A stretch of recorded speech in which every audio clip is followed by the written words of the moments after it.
자, 그러면 우리 오늘은 구약성경 시편 23편 1절에서 6절까지의 말씀을 다 함께 읽겠습니다.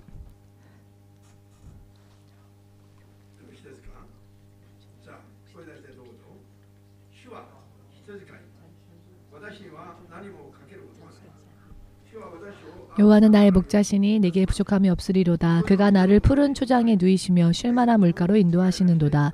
내 영혼을 소생시키시고 자기 이름을 위하여 의의 길로 인도하시는도다. 내가 사망의 음침한 골짜기로 다닐지라도 해를 두려워하지 않을 것은 주께서 나와 함께 하심이라. 주의 지팡이와 막대기가 나를 안위하시나이다. 주께서 내 원수의 목전에서 내게 상을 베푸시고 기름으로 내 머리에 바르셨으니 내 잔이 넘치나이다. 나의 평생에 선하심과 인자하심이 정녕 나를 따르리니 내가 여호와의 집에 영원히 거하리로다. 아멘. 기도하겠습니다. 지금도 살아 역사하시는 주되신 하나님, 2021년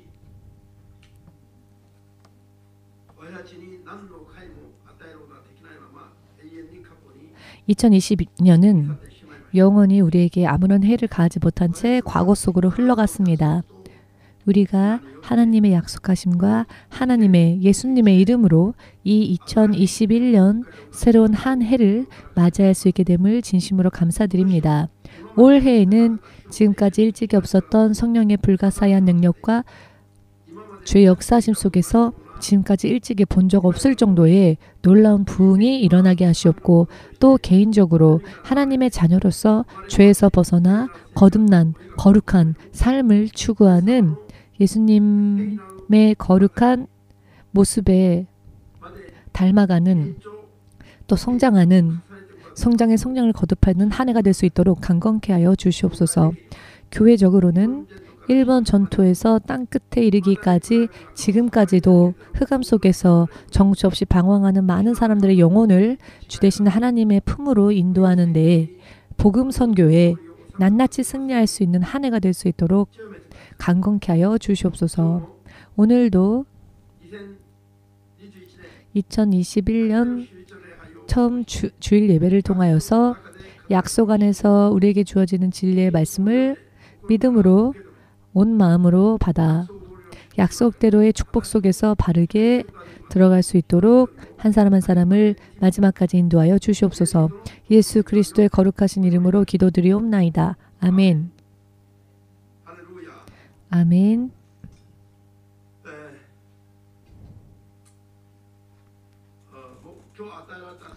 오늘 우리에게 주어진 성경의 말씀 구절, 이 말씀 구절을 읽는 것만으로도 하나님을 향한 희망이 더욱더 크게 확대되어지는 것과 같은 그런 기분이 듭니다. 잠시 전에도 우리가 낭독문을 통해서 흩어보았지만은 이 시편 23편은 제 개인적으로는 제가, 그리고 사모님이 주의 종으로 부름받고 한국으로부터 오신 어느 한 목사님으로부터 가정 방문을 받았을 때에 처음 우리 가정에 방문해 주신 한국에서 오신 그 목사님께서 주의 종으로 부름받은 우리에게 주신 축복의 말씀이었습니다. 그런 의미에서 이 말씀이 정말 마음 깊숙한 곳까지 젖어 있는 그런 말씀인데요. 이 시편 23편은 하나님과 우리의 관계를 비롯하여 우리가 이 세상을 사는 동안에 진실로 하나님께서 완벽한 축복을 약속하고 계신다는 것, 그리고 사람의 생애, 이것은 영원한 것이며 하나님의 집으로 돌아가고 하나님 나라로 돌아가서 영원히 사는 그것이 바로 사람의 인생인데요. 오늘날의 세상, 오늘날의 이 땅이 새롭게 되어지고 영원히 계속되어질 하나님의 나라에 갈 그 순간까지 모든 약속에 포함되어져 있는 이 성경의 엑기스, 성경의 엑기스와 같이 표현한 말씀이 바로 오늘 읽은 시편 23편이란 말씀. 앞으로 이제 여러분들이 정말 깊이 깨달으셔서 이 말씀대로, 이 약속의 말씀대로 내가 성장할 수 있도록, 반드시 성장할 수 있도록 주 예수의 이름으로 축복합니다. 2021년도에는 반드시 이 대로의 축복을 받으셔서, 이 대로의 축복을 받으셔서 다윗과 같은 믿음의 고백을 할 수 있게 하시옵고 충만하게 넘치는 그 축복 속에서 나는 아무런 부족이 없다. 나는 모든 것에 만족한다. 모든 것에 만족할 뿐만이 아니라 그 만족한 것들이 충만해지고 충만해져서 넘쳐나서는 온 세상 사람들에게까지 그 모습이 드러나고 많은 사람들에게 영향을 줄 수 있도록 마태복음 5장에서도 지난주 우리가 계속 낭독한 말씀 중에 하나이지만은 그 등불을 숨길 수가 없죠. 등불은 가릴 수가 없습니다. 불을 그 빛을 가리려고 하여도 빛을 가릴 수가 없습니다. 왜냐하면은 하나님의 사람들이 받는 그 빛과 그 은혜는 넘치기 때문입니다. 자, 이것이 꽉 찼을 경우에는 뚜껑을 닫으면야 괜찮겠지만 꽉 차는 것뿐만이 아니라 넘쳐릅니다. 우리 옆 사람에게 인사해 봅시다. 올해는 흔들어 눌러 넘치는 축복을 반드시 받읍시다. 그리고 간증합시다. 주께서 우리의 목자이십니다. 나에게는 아무것도 부족함이 없습니다. 아멘 하셨으니까 조금은 얼굴을 좀 찌푸리지 마시고 얼굴을 찌푸린 채로 입술로만 축복받자라고 하지 마시고 할렐루야. 아멘. 왜 당신은 언제나 항상 웃고 있습니까? 당신은 무언가 좋은 일이 있습니까? 매일매일 이렇게 365일 다른 사람들로부터 이런 말을 들을 수 있을 정도로 당신의 삶의 방식, 당신의 인생을 한번 엿보고 싶다. 무슨 비밀이라도 비결이라도 있습니까? 어떻게 그렇게 항상 웃을 수 있고 항상 충만해 보입니까? 라고 믿지 않는 자들이 믿는 자를 보고 그렇게 감탄해야 합니다. 그것이 주님이 주시는 약속입니다. 성경 전체를 다 말씀드리기 어려우니 이 시편 23편의 말씀만 보아도 이 하나님이 얼마나 우리에게 놀라운 축복을 주시는지를 알 수 있습니다. 다윗은 서두부터 여호와는 나의 목자이시고 나는 여호와의 양이다. 우리 양자의 관계가 너무나도 확실하게 설명되어지고 있지요. 이 관계가 올바르게 맺어진다면 그 목자로 인해 양은 차고 넘치는 나날이 되기 때문에 아슬아슬하게 차는 것뿐만이 아니라 차고 넘쳐서 숨길 수가 없습니다. 아멘. 이것이 땅 끝까지 퍼지는 것입니다. 예를 들어 일본에서 일어났던 쓰나미가 지구 반대편까지 그 영향을 주는 것처럼 이런 영향력을 가지고 있습니다. 우리가 하나님으로부터 받은 약속의 축복은 말입니다. 아멘. 문제는 누가 하나님의 목자로서 혹은 하나님의 양으로서 하나님과 바르게 관계를 맺을 것인가. 이것이 문제입니다. 목자와 양의 관계는 하나님과 세상 사람들의 관계를 정말로 그대로 잘 표현하고 있는데요. 정말로 너무나도 적합한 설명이라 할 수 있습니다. 양에게 있어서 목자는 어떤 존재인지 아십니까? 생명과 같은 존재입니다. 목자가 없는 양은 방황합니다. 정처 없이 방황한 인생이 됩니다. 그 초장도 스스로 발견할 수 없습니다. 그리고요, 늑대가 엄습할 때 당할 수밖에 없습니다. 속수무책이지요. 그러나 목자가 있는 양의 경우에는 어떻게 됩니까?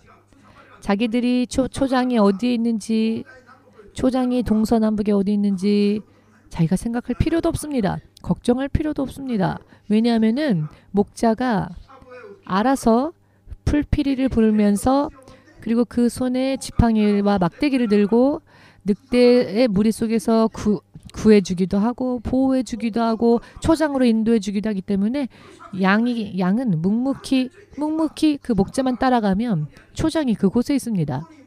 그곳에 시냇가가 있으며 그곳에 안식의 터가 있습니다. 인생의 모든 문제에서 자유로워지는 진정한 안식의 터가 목자가 인도하는 곳에 있습니다. 바로 이런 양이 목자가 있는 양입니다. 아멘 되십니까? 목자가 없다면 양은 염소와 같이 자기 스스로 자기가 원하는 길을 찾아 제각기 다른 방향으로 뿔뿔이 흩어지며 방황합니다. 여러분, 염소는 어떻게 우는지 아십니까? 염소 우는 소리 아시는 분?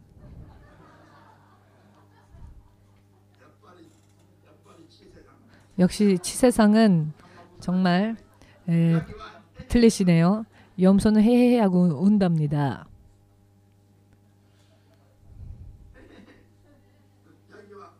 염소는 머리를 치켜 세우고는 에 하고 울죠. 초장이 어딨지? 아, 나는 배가 고픈데 웅행. 바쁩니다. 언제나 항상 자기가 초장을 찾으려고 하고, 그러나 찾으려 하여도 보이지 않으니까 여기저기 달리면서 헤헤헤 하고 이렇게 지치고 피곤한 인생을 삽니다. 무리는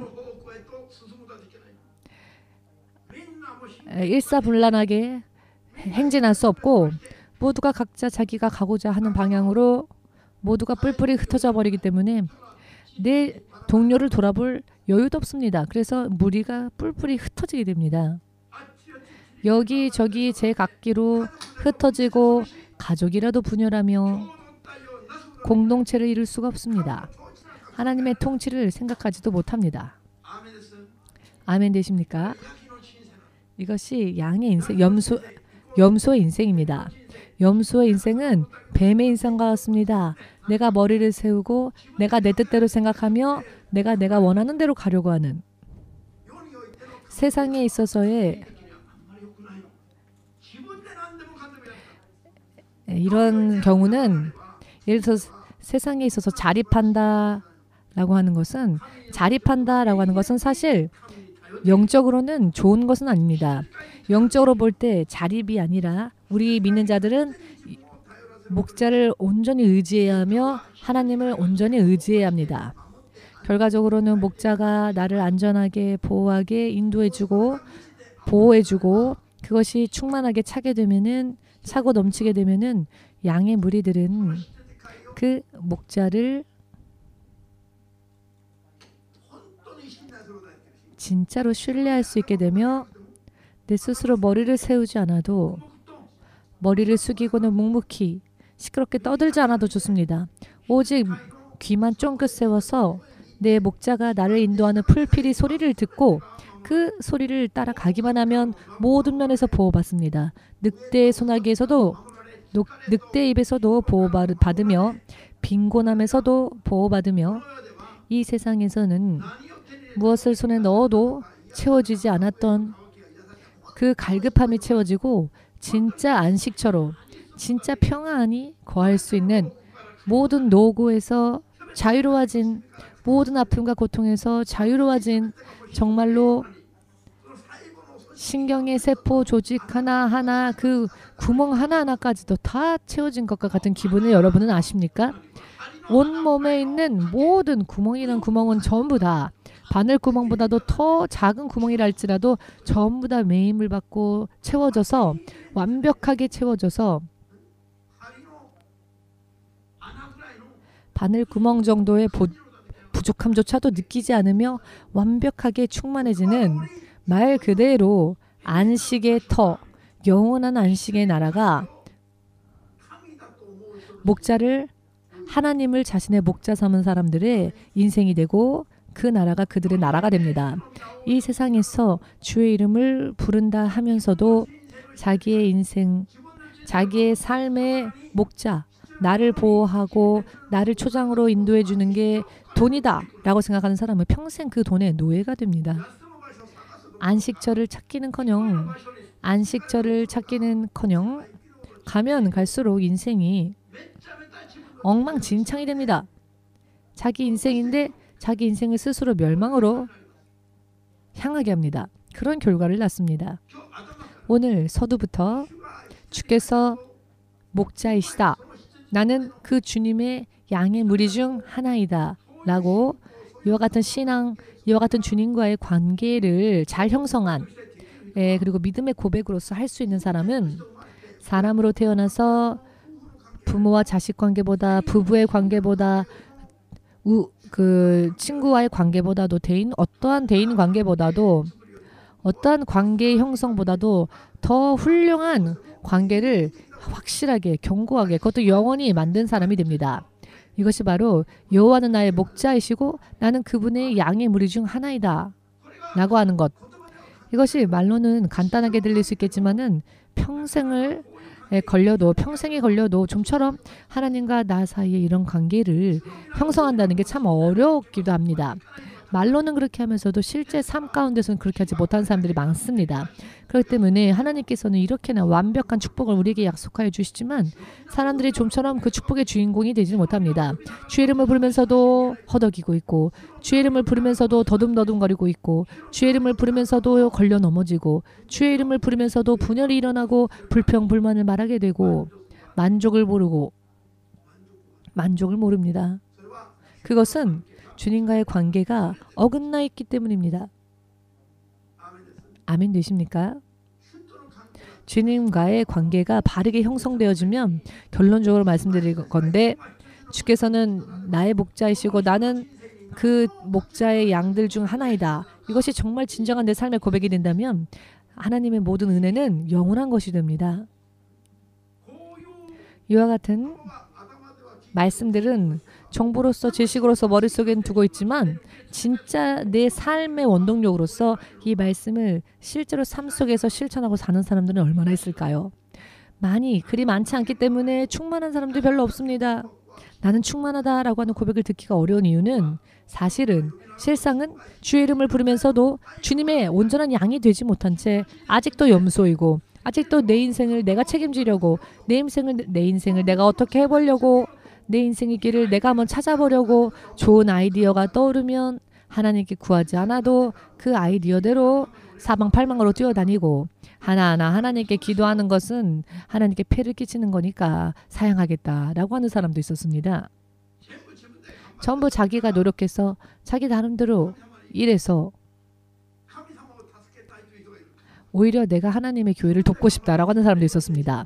내가 열심히 해서 내가 죄의 문제도 해결하고, 내가 나의 연약함도 다 건강하게 하고, 그 다음에 여유가 생기면 목사님 도우러 가겠습니다. 이런 사람들이요, 얼마나 많은지 아십니까?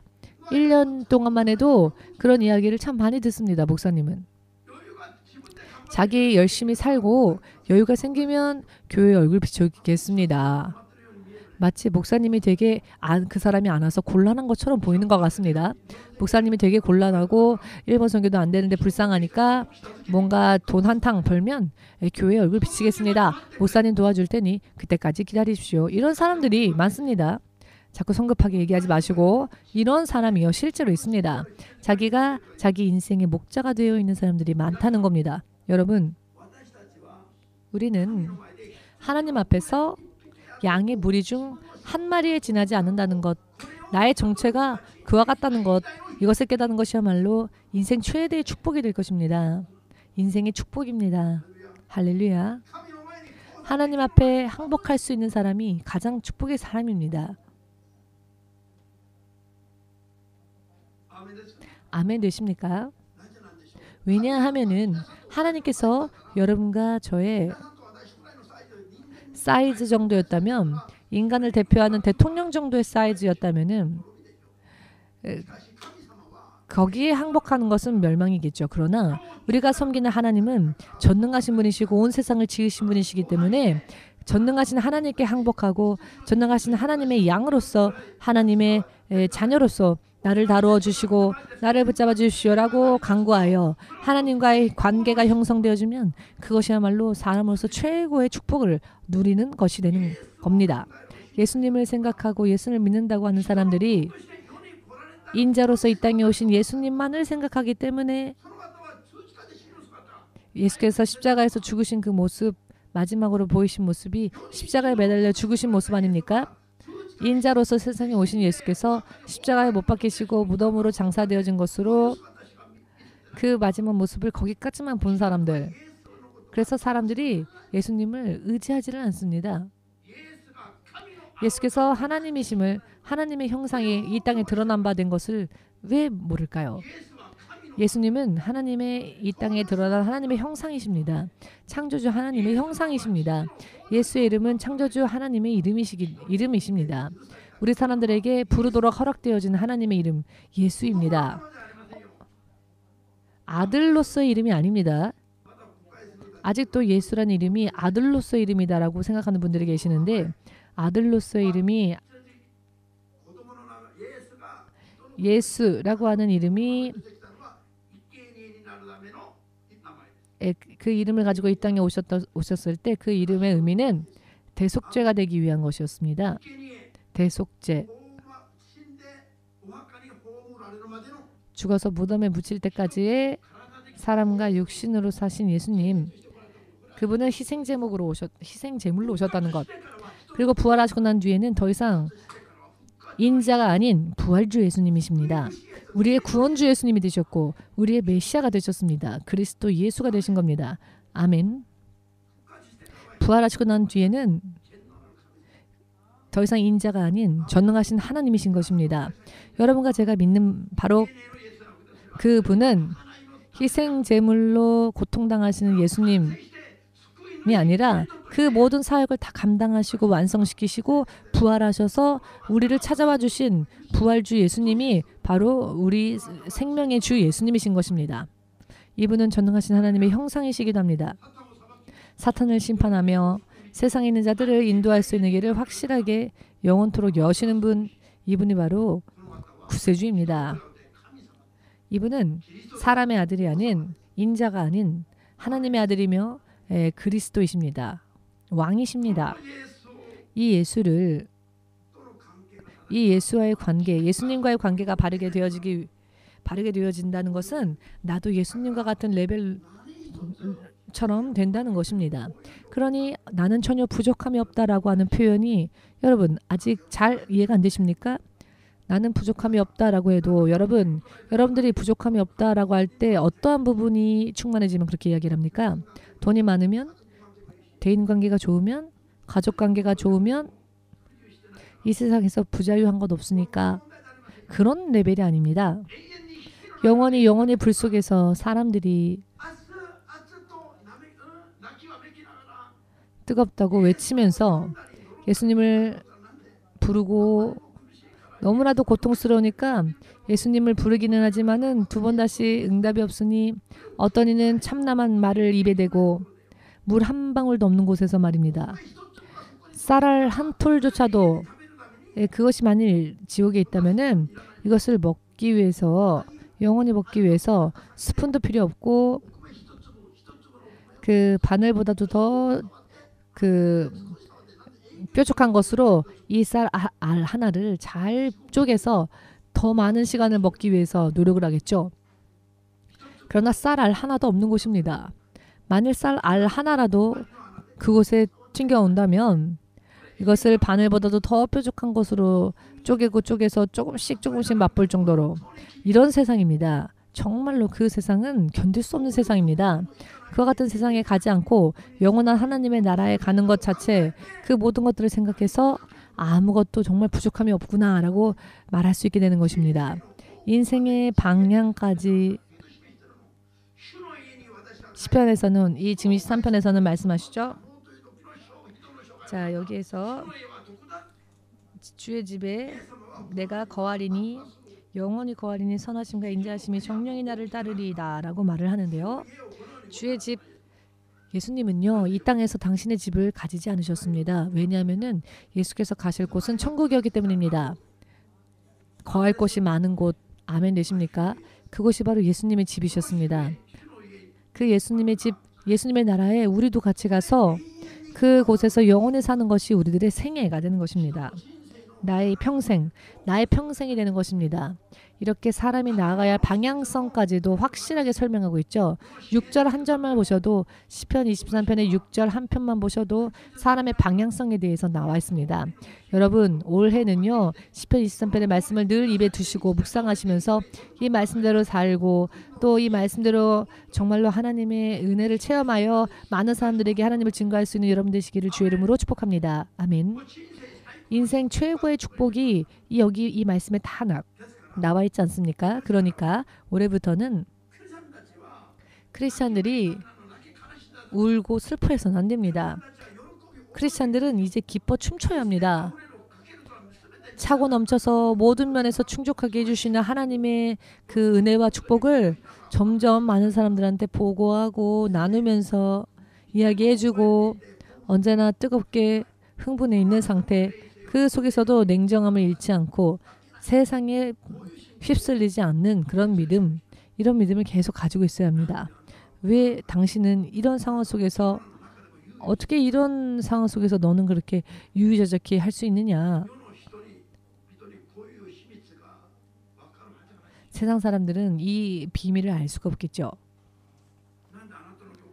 왜 당신 교회는 코로나 때문에 지금 이런 상황인데 마스크 안 쓰냐? 여러분, 마스크보다요 우리가 믿는 예수께서 더 강하시기 때문입니다. 이와 같은 믿음이 나에게는 있습니다. 아멘 되십니까? 여러분,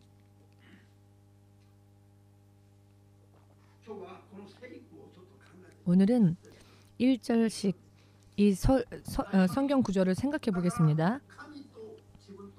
하나님과의 나와의 관계, 목자와 양과의 관계, 이렇게 자상하게 우리에게 설명해 주신 대로 우리가 하나님과의 관계를 이렇게 만들어 나아가면 영육혼에 차고 넘쳐서 부족함이 없는 이와 같은 축복이 우리들에게 약속되어져 있습니다.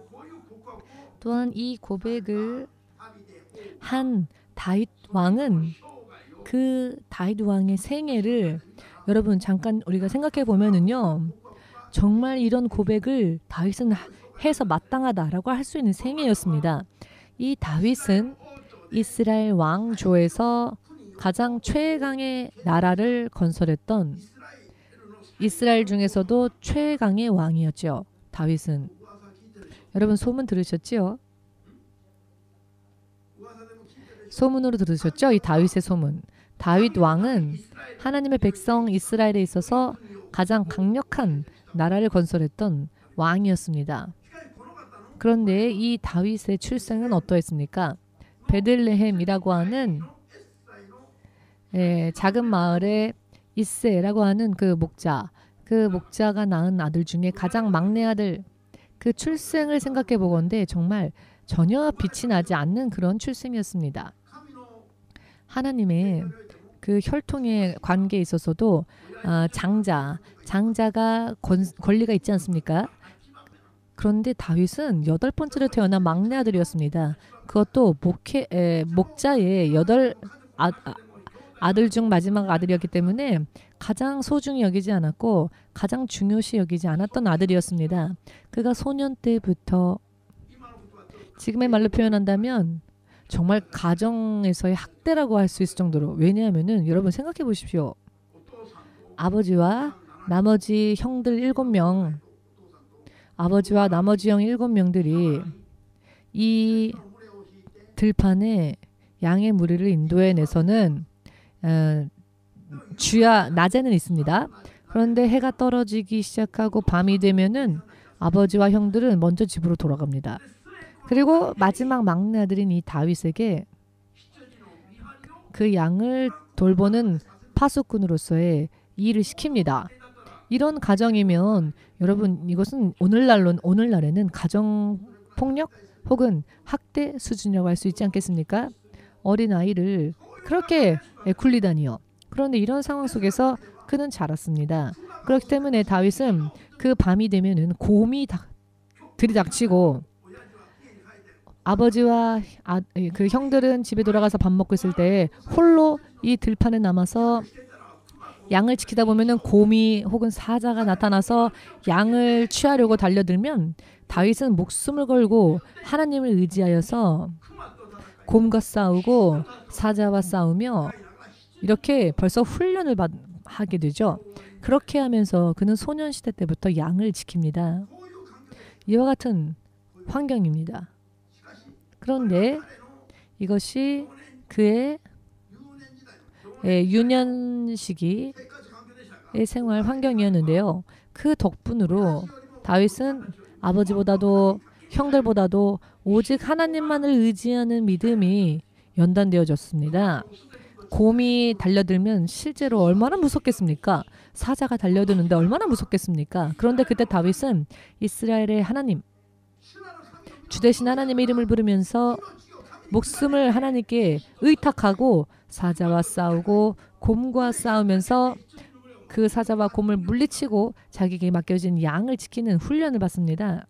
여러분, 그 덕분으로 다윗은 왕의 가문에서 태어난 것이 아니라 가난한 목자의 막내 아들로 전혀 중요시 여김을 받지 못한 채 이런 환경 속에서 자랐지만은 그는 아직 소년이었을 때 그가 아직 청년이었을 때 이스라엘의 왕이 됩니다. 그리고 이스라엘을 가장 강력한 국가로 건설하는 주인공이 되었습니다. 자나 깨나 하나님을 찬양했던 다윗. 밤에 잠을 자다가도 돌연히 일어나면 밤중에 자다가도 일어나서 하나님을 찬양하고 궁전에서의 첫날보다 하나님 나라의 파수꾼, 문지기로서의 하루를 더 기뻐했던 이와 같은 믿음 위에 그는 서 있었습니다. 할렐루야. 성경 전체에 있어서 이것은 정말로 내 마음에 합당하니다 라고 하나님께서 성경의 기록을 통틀어 보아도 오직 다윗에게만 이런 표현을 사용하셨습니다. 성경의 기록을 보면 다윗을 하나님은 내 마음에 합당한 자다라고 말씀하시고 기록해 하셨습니다.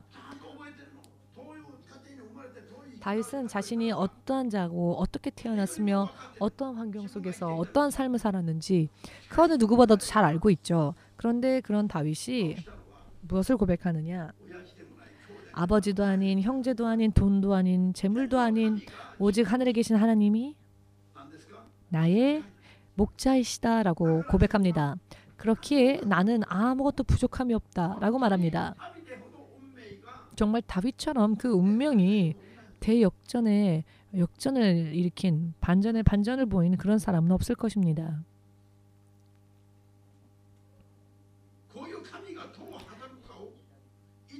하나님께서 어떻게 역사하시는지 일일이 그 역사를 체험한 자로서 다윗은 이렇게 고백을 하고 있습니다.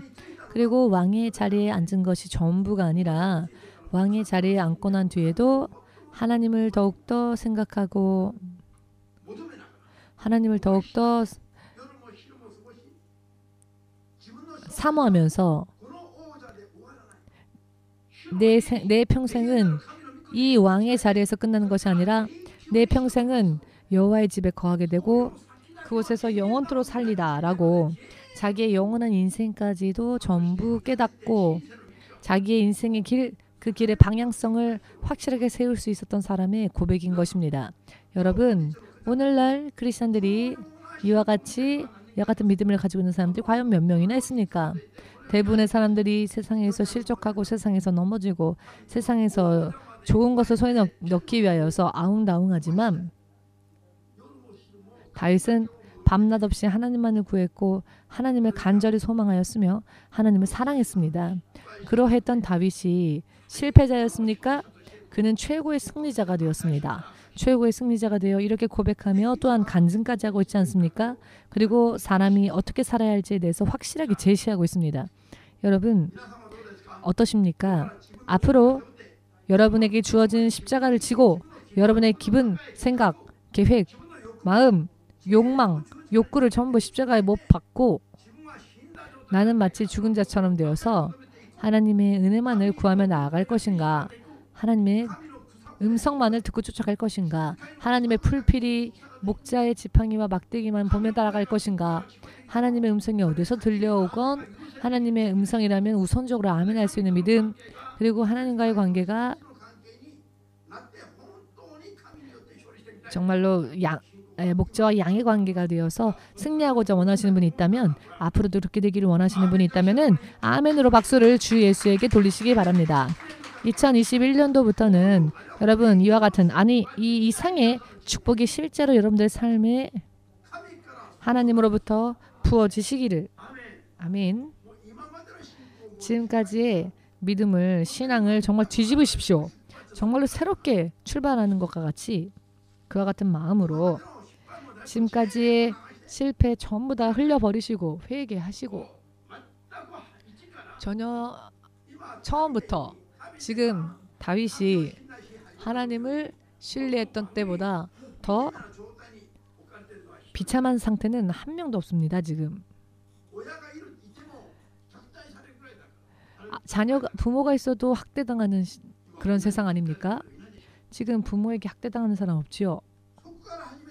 거기에서 시작하여서 이와 같은 축복의 주인공이 되는 겁니다. 이 다윗이 이와 같이 하나님을 신뢰하고 있는데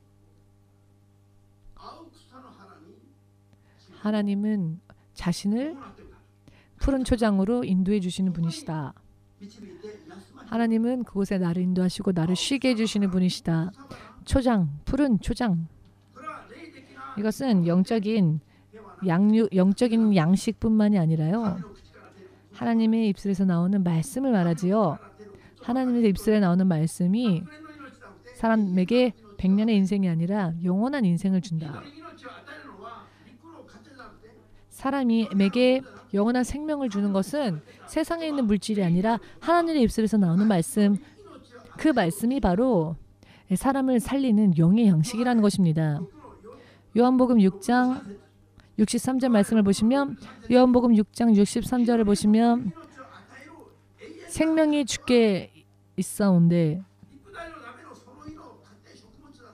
그 생명은 내 육신을 살리는 그런 세상의 물질이 아니라 하나님의 입술에서 나오는 양식이 그 양식에 생명이 있는데 그 양식을 받을 때 비로소 모든 것에서 자유로워지고 쉴 수 있다라고 하는 말씀이 있지요.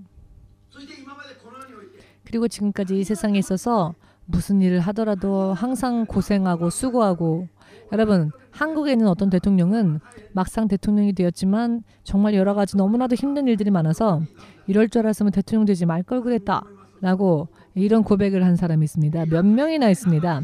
대통령이 되기 위하여 평생을 걸고 달려왔지만 그래서 드디어 선출되었지만 대통령이 되고 보니 대통령으로서의 그 직분이 현실 속에서는 얼마나 힘이 드는지 정말 이럴 줄 알았으면 이럴 거면 대통령 하지 말 걸 그랬다.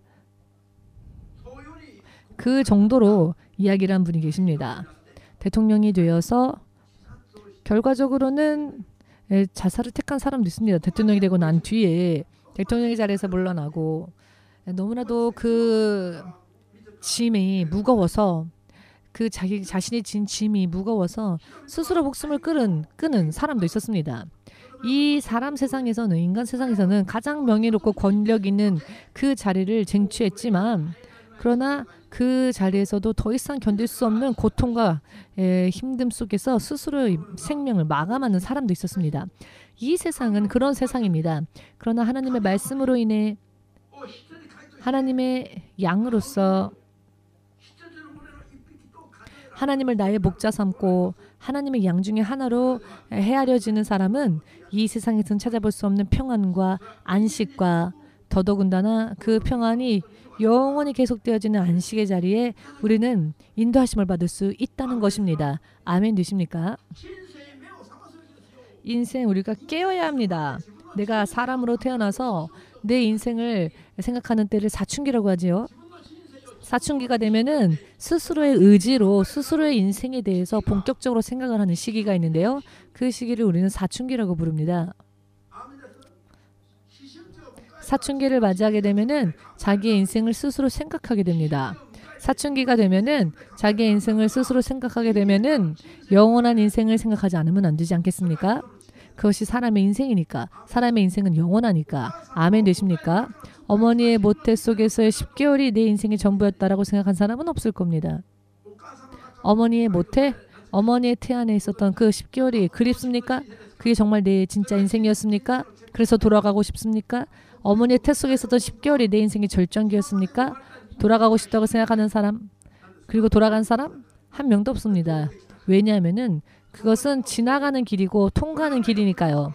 그런데 막상 이 땅에 육신을 입고 태어난 이 세상에서의 인생도 지나가는 길입니다. 이 길을 지나가서 하나님 나라에 도착하게 되면 지금까지 나를 힘들게 했던 모든 것들은 다 사라지고 우리는 예전 아픈 기억들을 잊어버린답니다.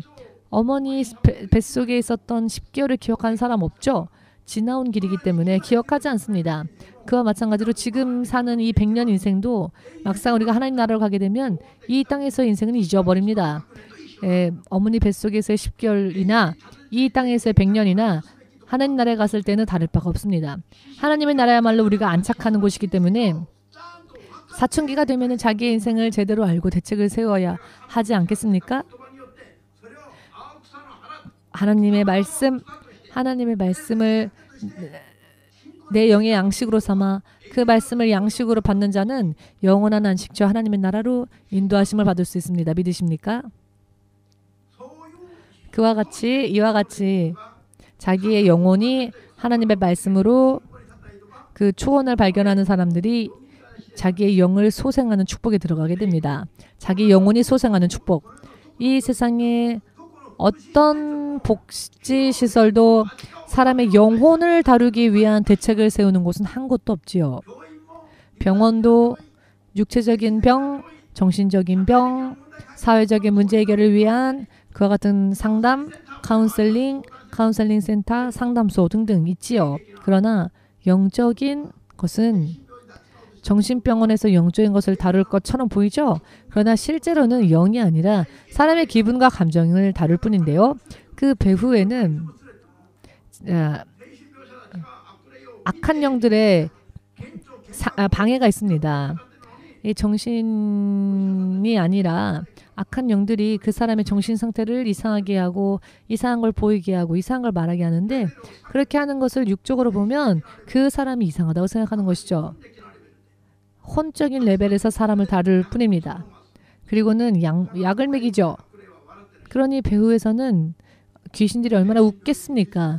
정신병원 20년, 30년을 다녀도 환각이 끊이지를 않고 예수를 믿고 기도함으로써 영적으로 하나님의 능력으로 이 귀신들을 내쫓았더니 귀신이 떠나가니 이 30년 동안 앓고 있었던 환각, 정신병이 거짓말처럼 나은 사람들이 얼마나 많았습니까?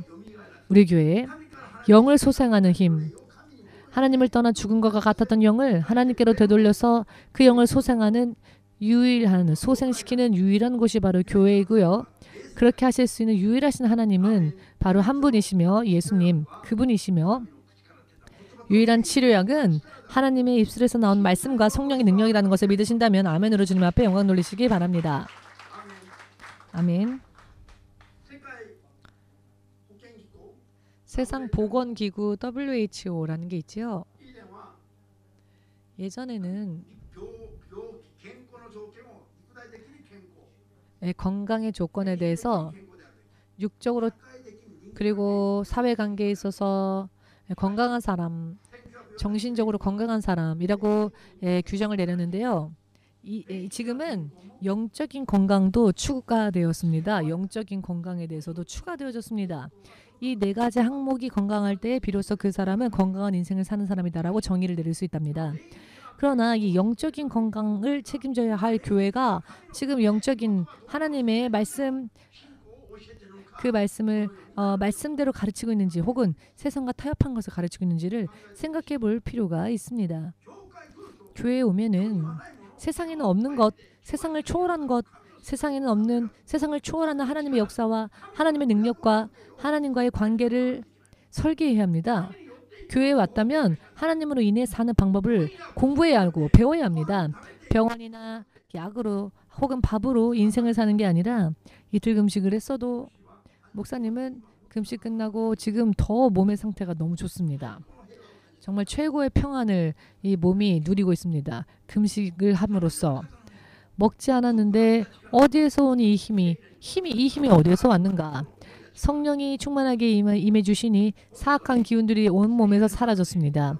정말로 성령 안에서 지금 평안함을 느끼고 있습니다. 믿으십니까? 지금까지 희망이 이 정도였다면은 금식함으로 인해서 희망이 더욱더 커지고 확대되어졌고 누군가에게 이것을 정말 보란 듯이 확실하게 보여주고 싶습니다. 할렐루야. 금식하면서 침 흘리고 눈물 흘리고 아, 몇 시가 돼야 먹지? 지금 몇 시지? 변함없이 금식하면서도 사람들은 알 수 없는 영적인 식사를 우리는 하고 있었던 거죠. 하나님의 능력을 부음받았기 때문에. 할렐루야. 흉악의 결박도 풀어지고 문제가 풀어지고 오늘 아침에는요. 어제는 2~3시간 정도밖에 자지를 못했습니다.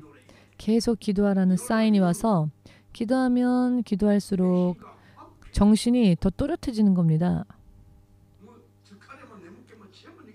피곤함도 졸음도 다 사라지고 기도하면 기도할수록. 그래서 밤늦게까지 기도하고 여느 때처럼 일어나서 오늘 왔습니다마는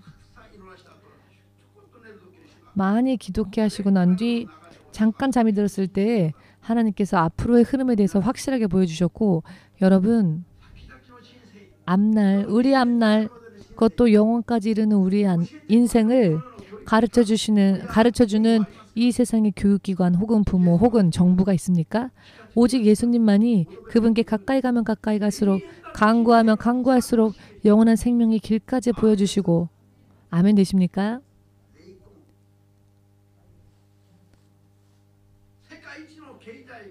세계 최고의 군사력을 자랑하고 정치력을 자랑하고 경제력을 자랑하는 나라라 할지라도 영원한 하나님의 나라에 쏘아 올릴 수 있는 그런 힘은 없습니다. 단 한 명이라도요. 우리가 이런 세상에서 살고 있지만 이것을 할 수 있는 오직 유일하신 분은 이 땅의 신들이 아니라 예수님이십니다. 여호와가 아니라 야훼가 아니라 우리에게 허락하여 주신 이름 예수. 그것을 왜 몇천 년이 지나도 모를까요? 크리스찬들도 예수님이라고만 하는 의식이 없습니다. 왜 그럴까요? 여러분, 믿음이 하나님으로부터 너무나 멀리 떨어져 버렸기 때문입니다. 하나님의 이와 같은 약속을, 이와 같은 법칙을 바르게 배우지 않고 나는 내 안에서 생기는 마음 여러분이 마음을 강하게 먹으면 그 마음에서 생명이 나옵니까? 마치 그와 같은 감각으로 하나님의 말씀의 약속을 의지하려고 하지는 않고 자기 안에서 무언가 힘을 짜내어서는 그것으로 자기 인생을 살아보겠다고 하니까 처음에는 뜨겁지만 2~3년 지나면은 불이 사라지지요. 하나님의 약속을 구했더니 구하면 구한 만큼 위로부터 충만해지기 때문에 더욱더 열심히 할 수 있게 됩니다. 할렐루야. 마치 다윗과 같이 말입니다. 아멘 되십니까? 영혼이 이렇다라고 말할 수 있는 이야기 자체가 다른 곳에는 없습니다. 예수님께 가까이 나아가면 나아갈수록 영혼에 대한 약속이 있고 영혼에 대한 축복이 있습니다.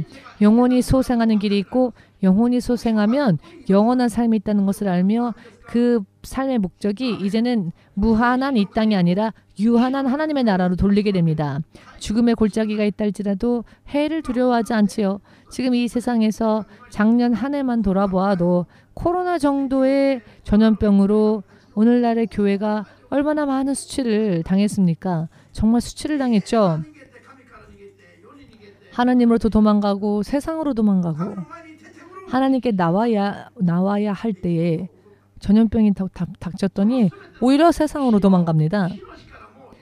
그 사망의 권세도 축복의 권세도 재앙의 권세도 생사 화복의 모든 권세가 예수님의 손에 있다는 걸 믿지 않으니까 예수님께서 허락하지 않으시면 아무것도 우리 삶에 일어나지 않습니다.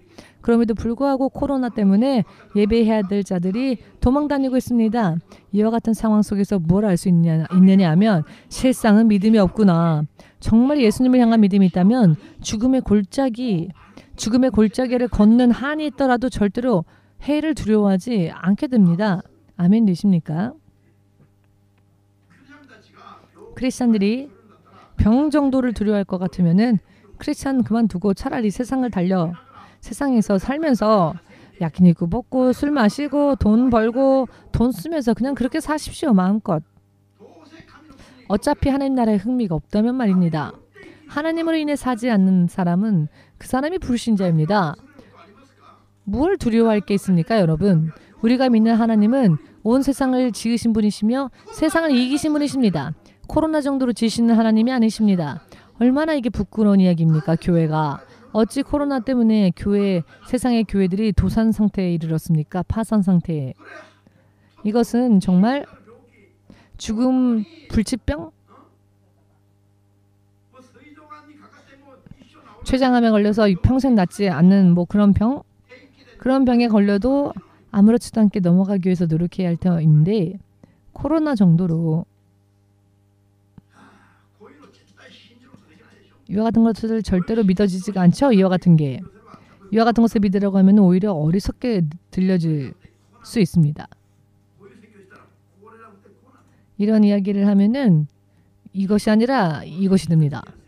사람의 마음을 힘들게 하고 사람을 상처 주는 설교를 그만둬라. 사람의 마음에는 상처가 날지 모르겠지만 그 사람의 영혼을 상처 주고 사람의 영혼을 세상으로 하여금 달려가게 하는 그와 같은 설교는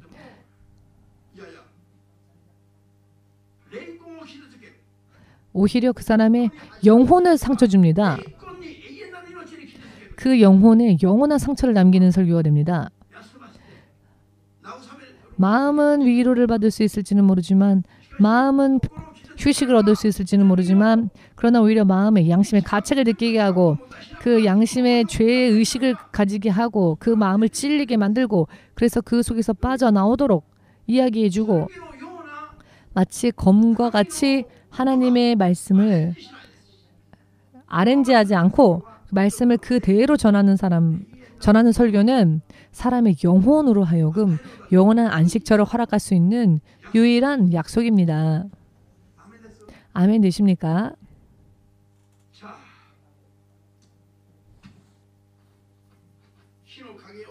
죽음의 골짜기를 걷다 보면은 코로나를 걷다 보면은 사람들은 이것 때문에 죽겠다라고 생각하지요. 그러나 하나님께서 우리의 목자가 되어 주시면 하나님 손에는 지팡이가 있고 막대기가 있습니다.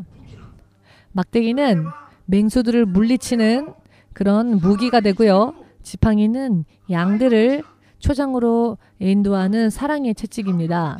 하나님 손에는 사탄의 여러 많은 세력을 부수기 위한 권세와 능력이 있으시며 우리를 영원히 인도하는 영원히 바르게 우리 인생의 영원한 표지판 의지할 수 있는 지팡이 방향을 지시할 수도 있는 지팡이 이스라엘 무리들을 이쪽으로 와라 하면서 모세처럼 모세가 바다를 향해 지팡이를 올렸더니 바다 사이에 바다가 갈라져서 땅이 드러나지 않았습니까? 마른 땅이. 적은 원수는 그 바다에서 침몰하여 죽게 만드시고 당신의 백성은 그 속에서 살리시고 원수는 그곳에서 죽게 하시고 이렇게 죽음의 권세를 물리치시고 구약 성경 신약이 다 똑같습니다. 하나님의 역사하심은 다 똑같습니다. 믿으십니까? 그리고 우리를 괴롭게 하는 것들 가운데에서 오히려 우리에게 보상을 주시고 식탁을 차리시고 다윗은 그의 장인